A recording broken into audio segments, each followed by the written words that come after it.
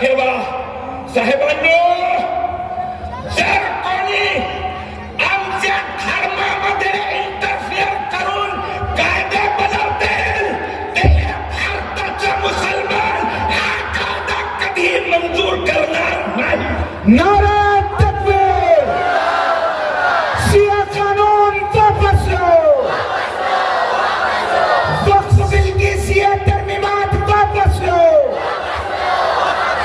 बस इतनी बात कह के मैं अपना दर्द खत्म करके आपको आइंदा के लिए तैयार रहने की ये बात नसीहत में कह रहा हूं कि मुसलमानों, सरफरोशी की तमन्ना अब हमारे दिल में है और देखना है जोर कितना बाजुए कातिल में है। इंशाअल्लाह आज के बाद मौलाना उमरैन महफूज रहमानी साहब और बोर्ड के तमाम ओहदेदारान भारत को वक्फ कानून वापस लेने के लिए जहां बुलाएंगे, अपनी जान हथेली पे लेके हम मुसलमान इनकी आवाज पर लब्बैक कहने को इंशाअल्लाह जोर से। अल्लाह पाक हम सबको इस आजमाइश की घड़ी में अपने ईमान को बचाने, तहफ़्फ़ुज़ शरीयत और तहफ़्फ़ुज़ इस्लाम और संविधान को बचाने के लिए अपनी जान कुर्बान करने की तौफीक। All India Muslim personal law board, अकाबिर बोर्ड, आगे बढ़ो।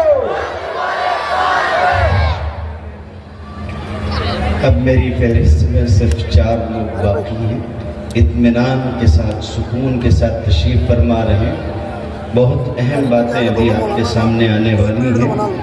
मैं नायब अमीर जमात इस्लामी हिंद जनाब मलिक मुअत्तसिम खान साहब से मुल्तमिस तशरीफ़ लाया। 32,000 दिए ले।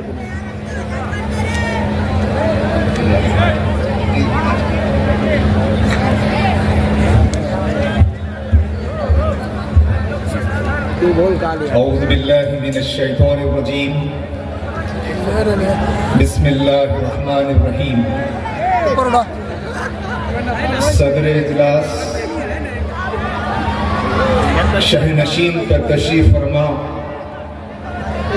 उलमाए इकराम, दानिश्वर हज़रात, सियासी कायदीन और इस अजीम शान एहतजाजी जलसे में शरीक दोस्तों, भाइयों, अस्सलामु अलैकुम वरहमतुल्लाहि वबरकातुहू। आज का ये एहतजाजी जलसा वक्फ एक्ट 2025 को आपस में झंडा टकराए नहीं। वापिस लेने के मुतालबे के साथ मुनक़िद हो रहा है। आज का ये अज़ीमुश्शान जलसा हमारी हुकूमत से ये मुतालबा करता है कि